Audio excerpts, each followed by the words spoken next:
Today we will discuss about ARDS. Anyone tell me what is ARDS? Yes, ARDS, acute respiratory distress syndrome. Can't it be adult respiratory distress syndrome? The acute respiratory distress syndrome or adult respiratory? Can you tell me what is the difference between the adult respiratory distress syndrome and acute respiratory distress syndrome? Yes, spellings are different. Adult mean, acute mean, I need more than that. Previously, those syndrome is called adult respiratory distress syndrome, but they found those syndrome can occur in children as well. Because of that, currently it is named as acute respiratory distress syndrome. There is a thing called infant respiratory distress syndrome. Infant respiratory distress syndrome that is exclusively happening in the infant due to deficiency of surfactant. This category is little bit of different, not a little bit, vast majority of different from the infant respiratory distress syndrome. This is called acute respiratory distress syndrome. Acute respiratory distress syndrome is a clinical entity. Because of that, they give a definition for that. Those are called Berlin criteria and Berlin definition. The definition of the ARD is according to Berlin criteria.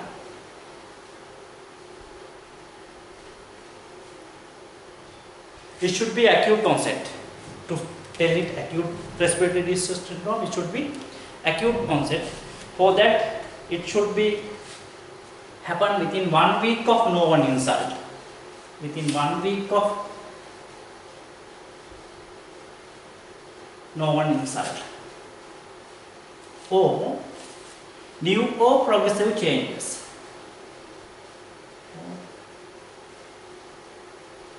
What is that mean?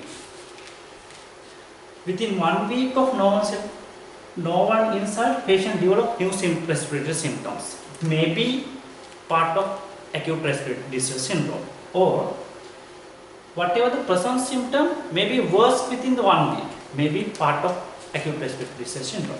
I will explain it in an example.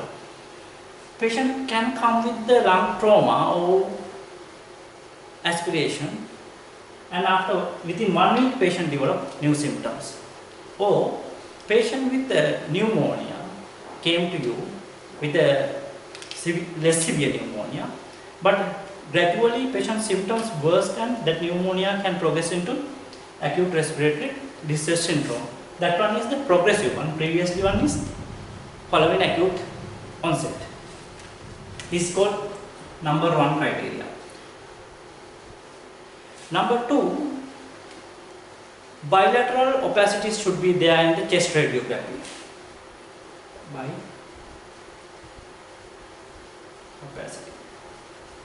Bilateral opacification should be there in the chest radiography, either chest X-ray or ideally CT scan. And that bilateral, and third one is there should be pulmonary edema.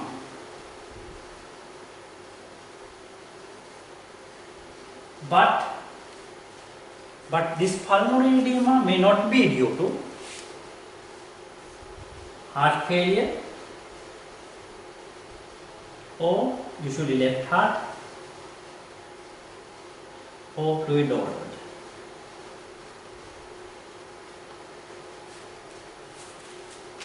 Again, I will tell you, there should be pulmonary edema. That pulmonary edema should not be due to heart failure or fluid overload. And again, there should be bilateral opacity. That bilateral opacity not be due to lung collapse,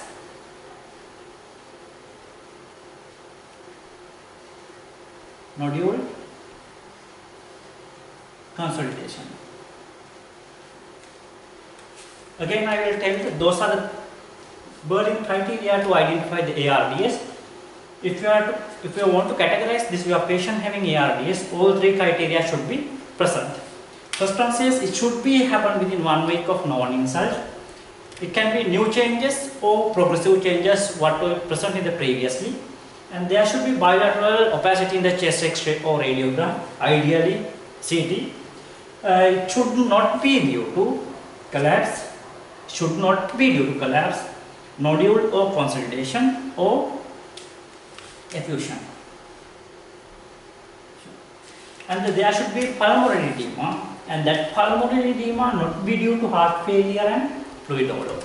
If your patient having those criteria, those are called Berlin criteria, your patient right now is having acute respiratory distress syndrome. If your patient having acute respiratory distress syndrome, then you have to categorize how severe it is. So the severity of the ARDS or acute respiratory distress syndrome categorized according to PF ratio.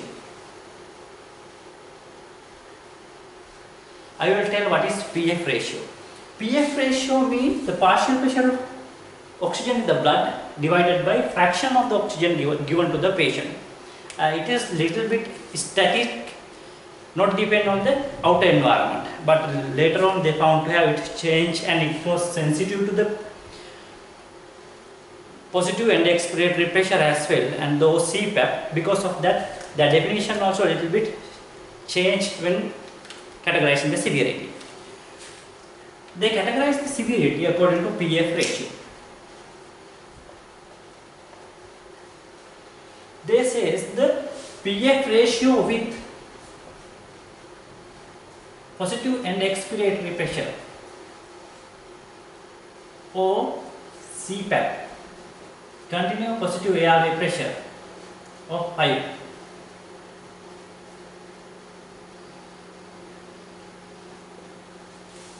P4 with the P4 CPAP 5, and you are going to check the PF ratio.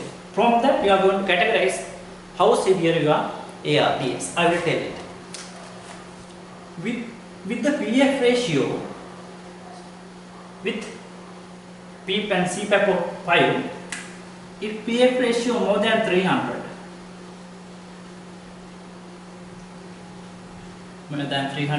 your patient is not having ARDS right now. So if your patient having PF ratio somewhere 300 to 200, your patient having mild ARDS. If more than 300, no ARDS. If your patient having, somehow you diagnose ARDS according to Berlin criteria, then you try to check the PF ratio. You found to have PF ratio less than 300, sorry, more than 300.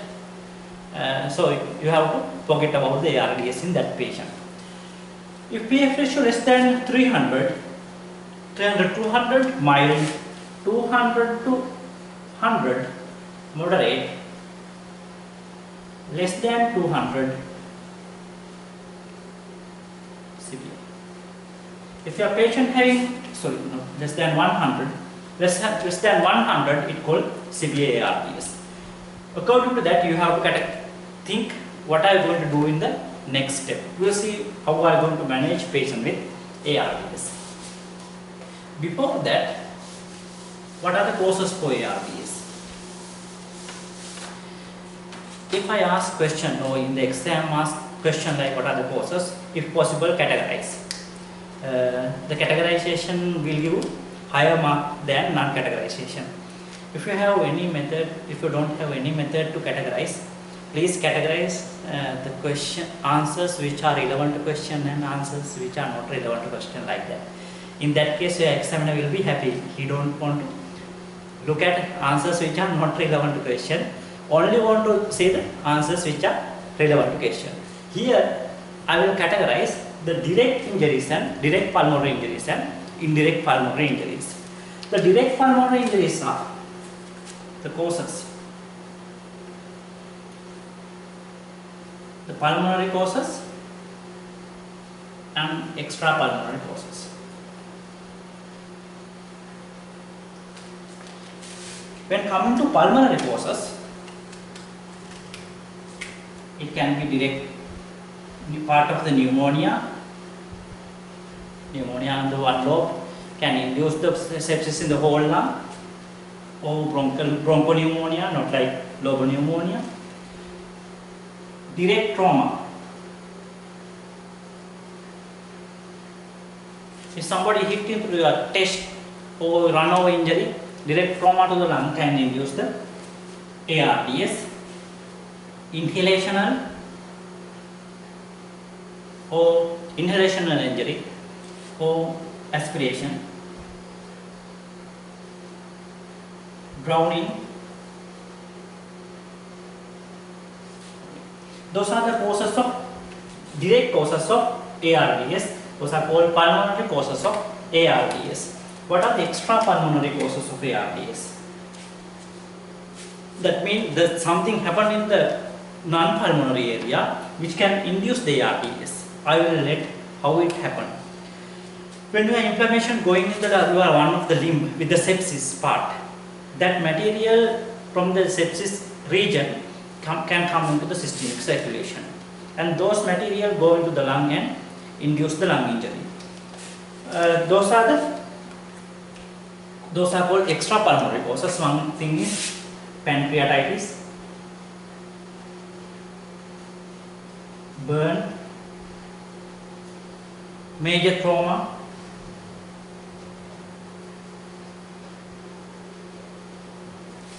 if you transfuse lot of fluid or blood to the patient can develop transfusion associated lung injury. Transfusion related lung injury. TRALI, transfusion associated acute lung injury. Transfusion associated acute lung injury. Those are the causes. Again, I will tell you, you can categorize it into pulmonary and extrapulmonary causes. The pulmonary causes are pneumonia, direct trauma, inhalational injury, aspiration, or drowning. Indirect causes are pancreatitis, burn, major trauma, transfusion associated lung injury. One of the lucky thing regarding the ARDS, all the thing regarding the ARDS is bad. Most of the time it has a high mortality. Because of that, you may not be able to survive with the patient. But even though this patient survives somehow, the long-term prognosis also may not be that much good. Patient have frequent respiratory tract infection, lung fibrosis, reduced lung compliance, increased death space, increased carbon dioxide, like that. But one of the good thing regarding the ARDS is, irrespective of the causes, the pathophysiology is same. Or otherwise, if it is happening the other way, you have to read the pancreatitis due to acute respiratory distress syndrome due to pneumonia, direct trauma, pancreatitis, what are the pathophysiologies, and you have to manage separately. But in near future it will come. In that case, you have to study one by one separately. When coming to the pathophysiology,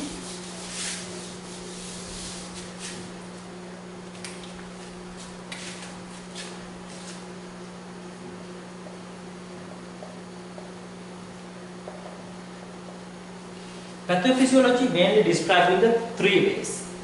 First one is called acute phase. Acute phase.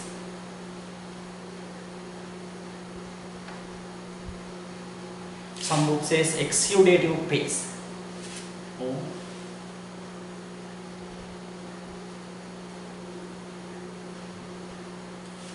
In acute phase or exudative phase can last up to 7 days from the onset. This is the onset of the ARDS. I will draw it separately. This is the onset of the ARDS. From the onset, it can last up to 7 days. The exudative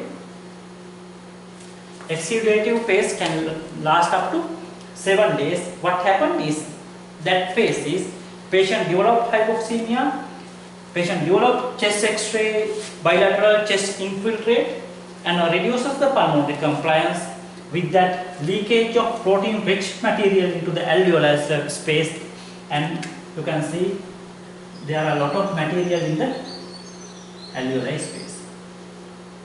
With that increased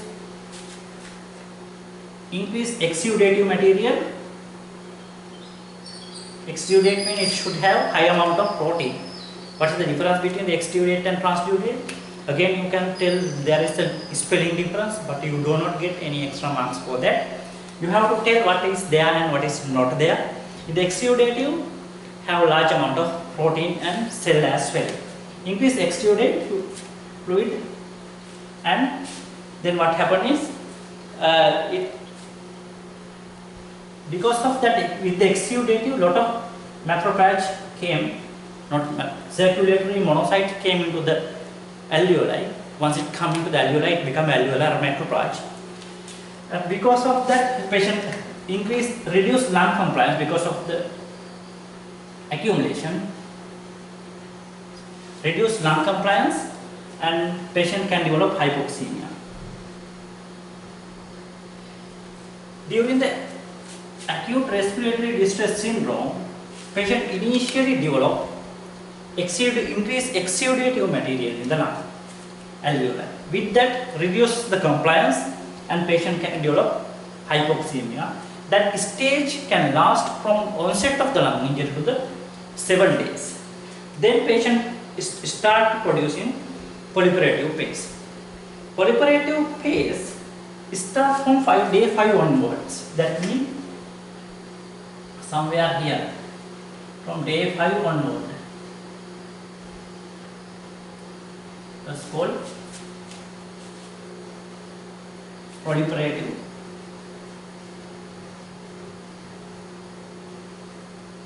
phase.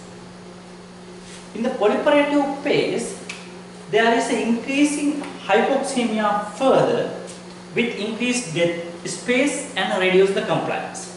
What happened there is proliferation of type 2 pneumocyte.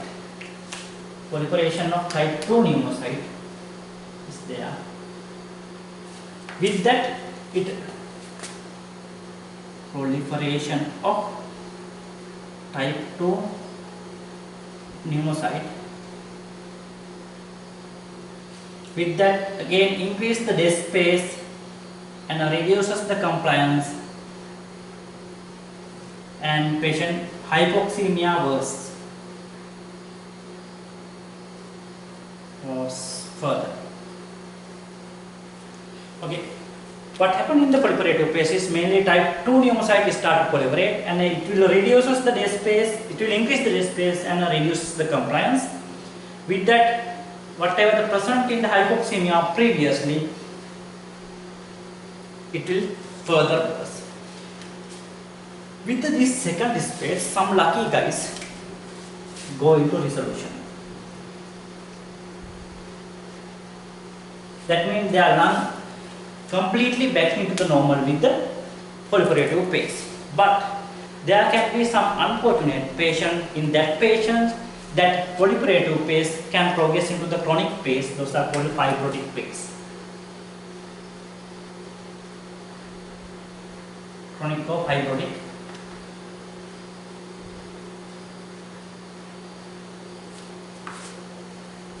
First one acute phase, large one chronic phase. In the chronic phase can start in the 14 days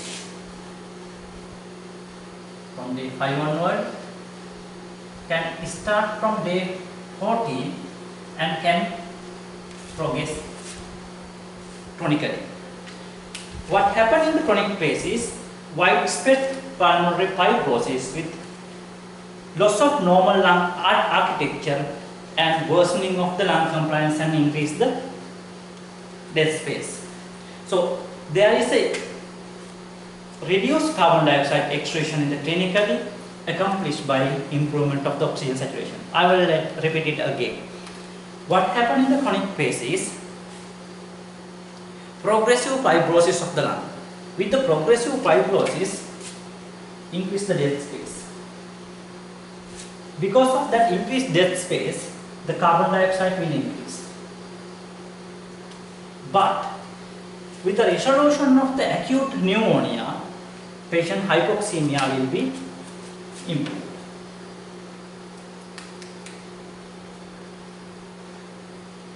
Hypoxemia improved.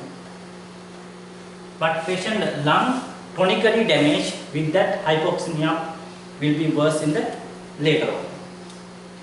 Okay. Again, I will repeat it. The pathophysiology, the acute phase called exudative phase. Increase the exudation with the reduced compliance, patient can develop hypoxia. In the proliferative phase, type 2 pneumocyte come into play and increase the rest phase and further reduce the compliance and the hypoxemia worst. Some lucky guy can resolve those process once we start the treatment and can complete the recovery. But few of them can go into chronic fibrotic phase, which form have high day space and reduce high carbon dioxide. Here and here usually low carbon dioxide. Carbon dioxide also can high in these two cases, but here definitely you have a high carbon dioxide level and hypoxemia what was there in the previously will be improved little bit. Okay. We'll see how are you going to manage patient with ARDS.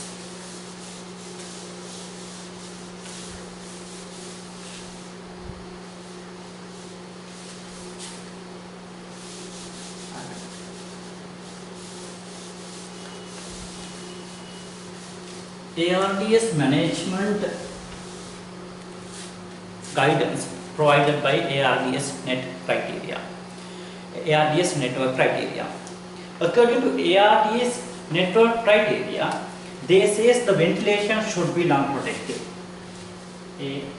ARDS network.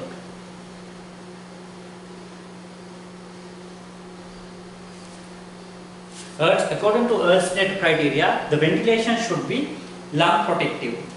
So, aim of mechanical ventilation in patient with ARDS is to maintain the oxygenation and to remove the carbon dioxide, not for the achievement of supranormal level.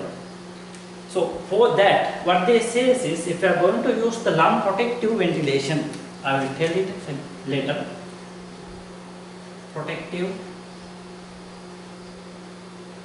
Lung protective ventilation. If you are going to start lung protective ventilation, patient will be have a great benefit rather than just normal ventilation. The ventilation goal what they says is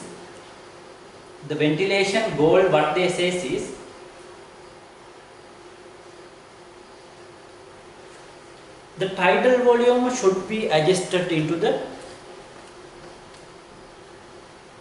predicted body weight. The tidal volume should be adjusted into the predicted body weight.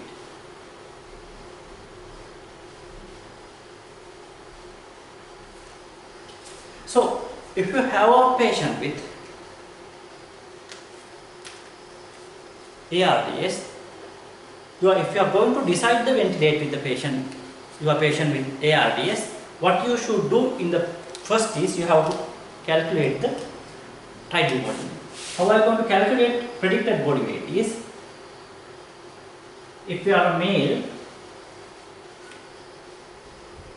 not you are, if your patient is a male, then 50 plus 2.3 into body weight in inches minus 60. If your patient is a female,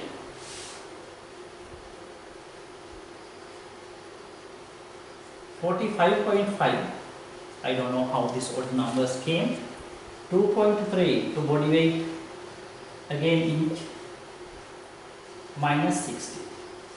So first of all, what you should do is you have to calculate the tidal volume you need to ventilate the patient. Then you can take any ventilator mode. Ventilator mode, they say whatever the ventilator mode, but you should adequately give this much of tidal volume.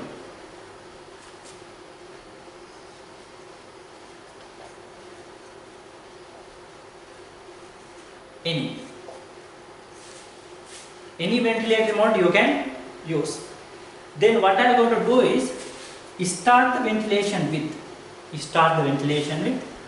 6 ml per kg for predicted body weight. We are going to start the ventilation with 6 ml per kg per predicted body weight. Then what I am going to do is, then there are certain goals. You have to maintain those goals during your ventilation. You have to ventilate with the tidal volume of 6 ml. You can't exceed the plateau pressure more than 30 cm H2O.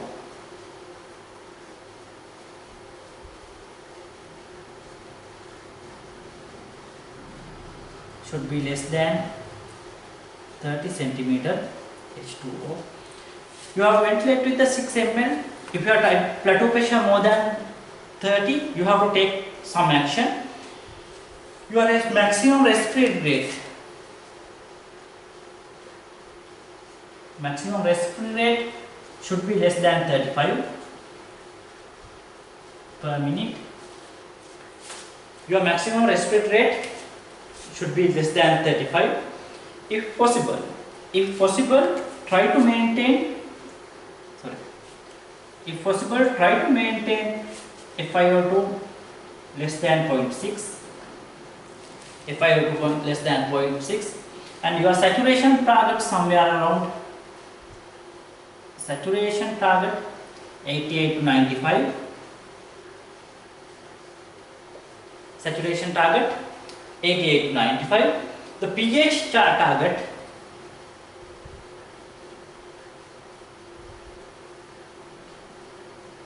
more than 7.3 to 7.45.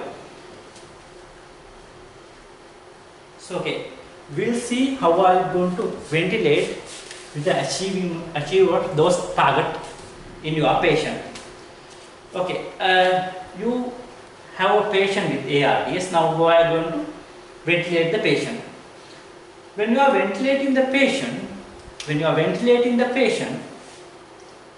with the 6 ml of kg tidal volume, if you are ventilate the patient with 6 ml per kg tidal volume, if you found to have plateau pressure going more than 30, I will write it here.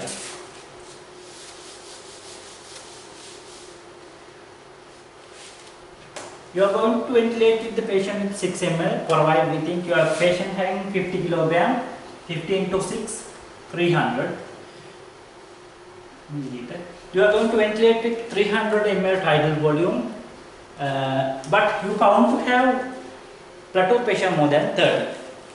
In that case, what I am going to do is, you gradually reduce this 6 into 5 if plateau pressure more than 30. How are you going to check plateau pressures in ventilated patient? What I am going to do is, you have to hold the inspiratory hold button, or it come in the display. After that, you can see the plateau pressure in your numeric values. If your plateau pressure more than 30 with the 6 ml per kg tidal volume, you have to gradually reduce the tidal volume to 4. The maximum reduction is 4 ml per kg. Then after some time, you found to have the now plateau pressure is came down. Now plateau pressure is somewhere around 20. What are you going to do? What happened in the initial is, you ventilate with the 6 ml per kg, you found to have plateau pressure more than 30. Then what are you going to do? Gradually reduce one by one until plateau pressure is less than 30. But after few days, or after 1 day or 2 days, patient recovered her initial condition insult. Because of that, now lung compliance improved. With that, plateau pressure came down. Then what are you going to do is, you gradually increase the, if your plateau pressure is less than 25, you can gradually increase 1 by 1, here into 5, here into 6, like. You can gradually increase the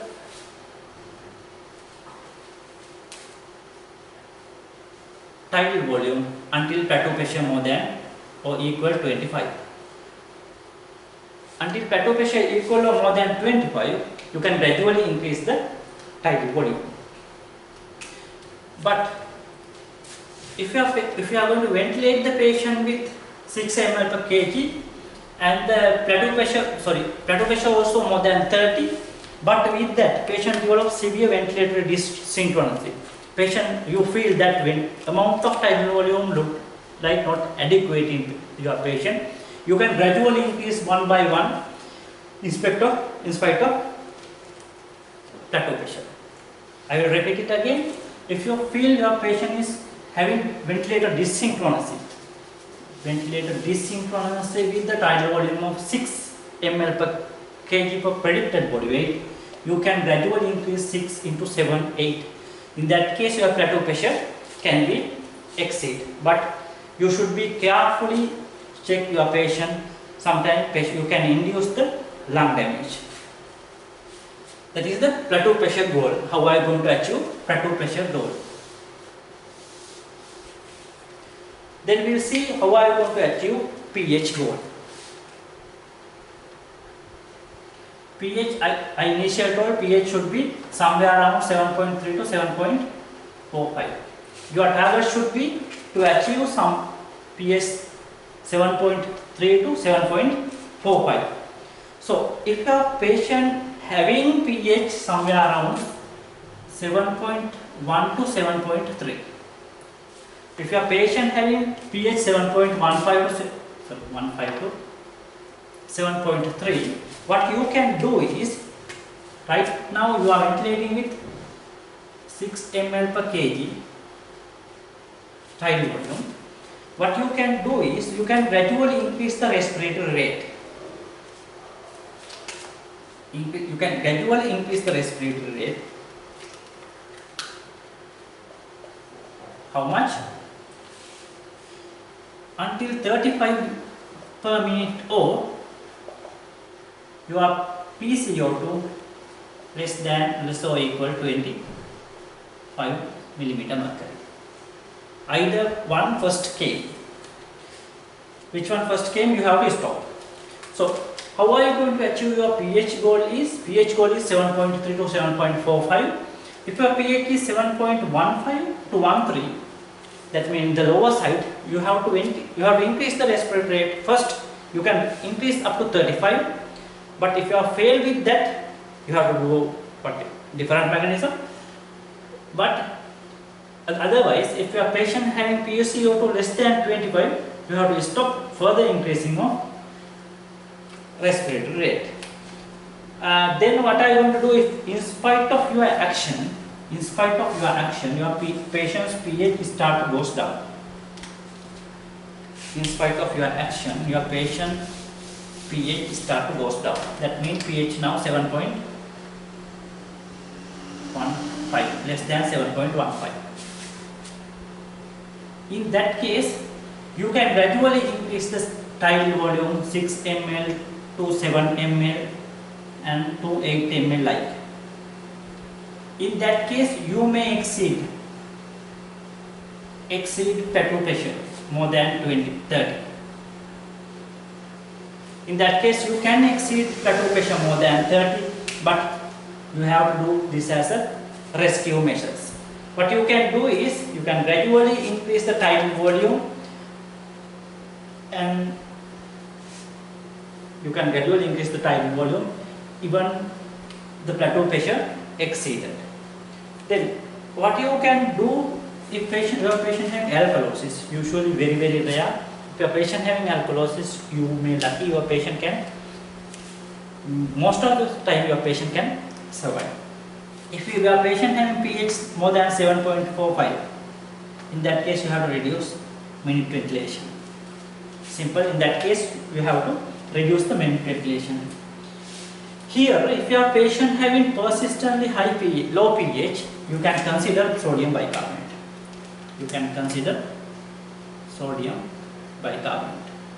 It will increase the intracellular acidosis, but if you are having low carbon dioxide in your blood, you can add this one without any trouble. Okay. I will repeat those things again. If you are going to manage patient with ARDS, you have to, first of all, you have to calculate the tidal volume to predict the body weight. If you are a male, 50 plus 2.3 into body weight in inches minus 60. Female 40.5 plus 2.3 into body weight minus 60. You can go maximum respiratory rate up to 35. So your goal is, you have separate kind of goal.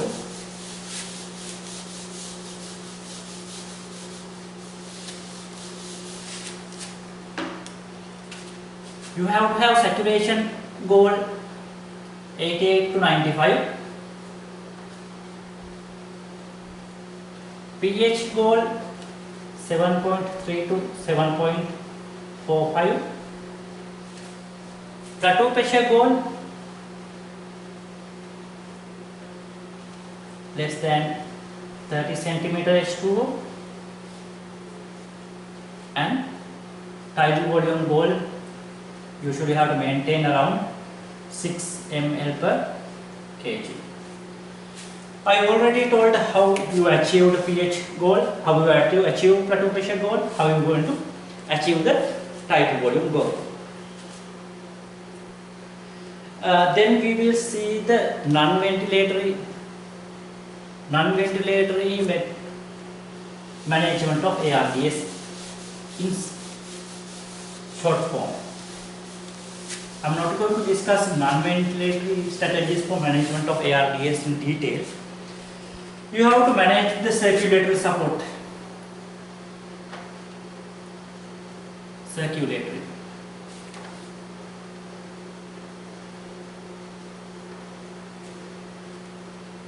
With either IV fluid or iron drop. Even vasopressor as well. So you have to use circulatory support with IV fluid or iron drop. What this says is conservative fluid management reduces the lung edema and improve the survival and improve the ventilatory free days and improve the ICU discharge. So what this says is conservative fluid management. You are not going to do large amount of fluid. You have to measure the urine output and other is dynamic fluid parameters. With that you can adjust the amount of fluid need for that your patient. So it will show that improvement in FACT trial.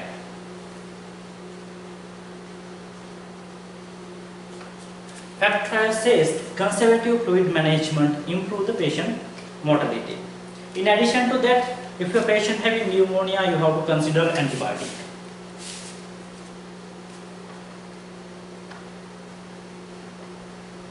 If your patient having pneumonia, antibiotic, you have to consider DVT prophylaxis,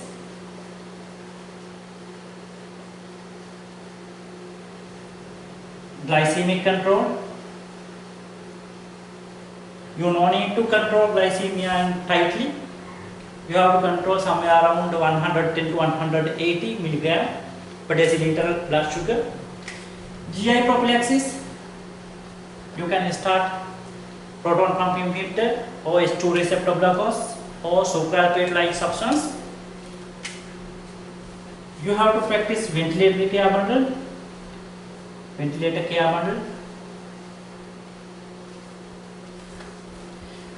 And central line catheter care bundle.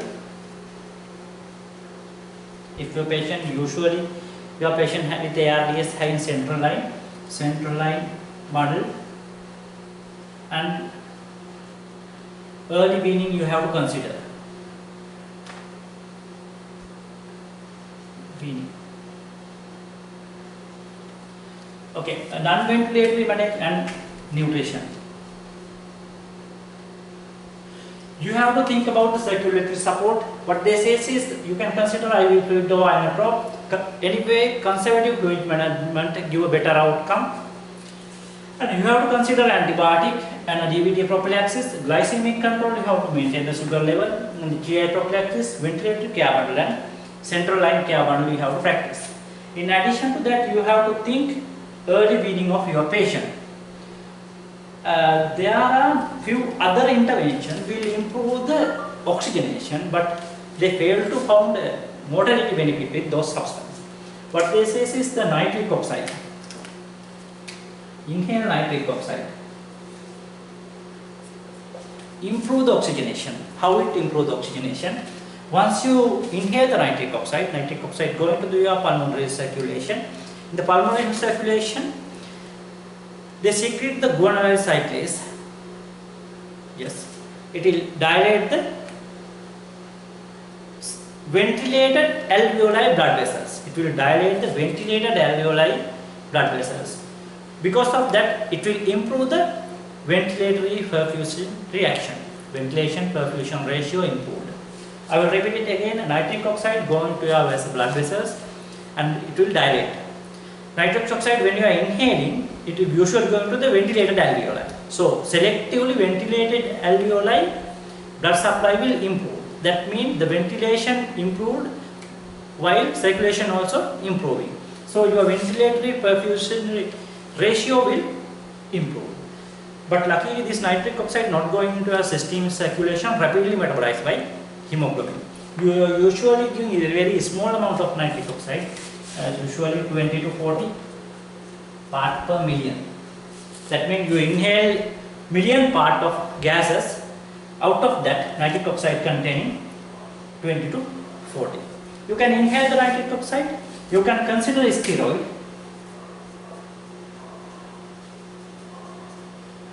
It reduces the inflammatory edema.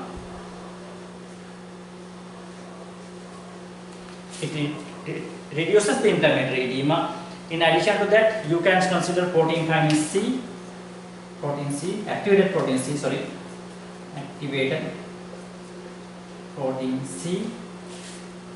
activated protein C. You can start nebulization, physiotherapy,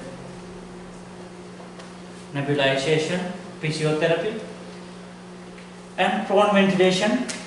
I will tell regarding the prone ventilation in different lecture.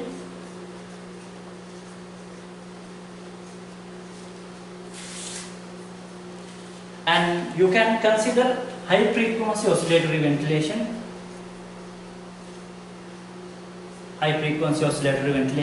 Or you can consider ECMO, extracorporeal membrane oxygenation. So to improve the oxygenation, in addition to your ARDS ventilatory management, you can start nitric oxide. You can consider steroid to reduce the inflammatory edema, activated protein kinase C, and you can consider frequent nebulization with the beta blockers and the physiotherapy. And the prone ventilation you can try, and high frequency oscillatory ventilation and ECMO you can try. One thing I forgot in previously, when you ventilate your patient, you can usually there is thing called IE ratio, inspiratory time to expiratory time. Usually we expirate one. If you are going to inspirate in one portion, you have to expirate for two portion. That means 1 to 2 ratio should be there in expiratory time and inspiratory time. In patient with ARDS, you can consider inspiration to expiratory time sometime 1 to 1. That means your inspiration is, you have to increase your inspiration. That means you have to increase the time duration which alveoli are filled with oxygen.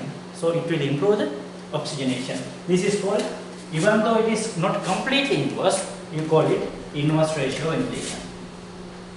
Inverse ratio ventilation. By looking at those names, you may think 1 to 2 should be 2 to 1 like, but is it? But it is not like that. 1 to 1 is called inverse ratio of ventilation. Again, I want to tell few things regarding the Berlin criteria. Previously, there is a diagnostic criteria to identify the ARDS, but they didn't mention the time factor properly. That 1 week part is not time factor, not properly taken. And second one is, they tell about the PF ratio, but they didn't tell about the PEEP or CPAP. Now we know your PF ratio is sensitive to continuous positive airway pressure or end expiratory pressures, amount of end expiratory pressures. So they didn't mention about the PEEP or CPAP. Okay, they didn't mention about the PEEP or CPAP.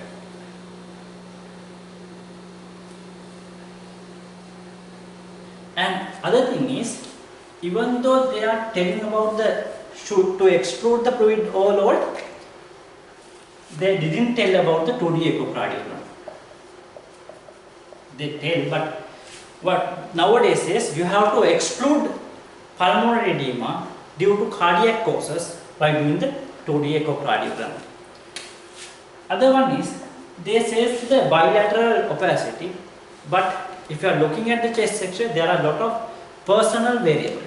That means if somebody says this X-ray containing bilateral opacity, but some other consultant says no, this one only containing this side, this part is little bit okay.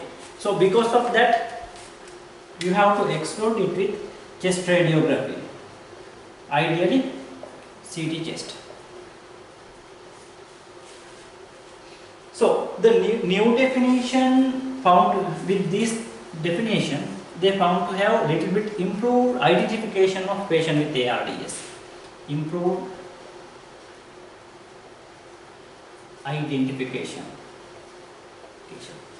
With the new Berlin criteria definition, found to have improved identification of patient with ARDS. How much of improvement is? Previously it was 0.536. Now it is 0.577. Little, even though it is a little bit improvement, you have to practice.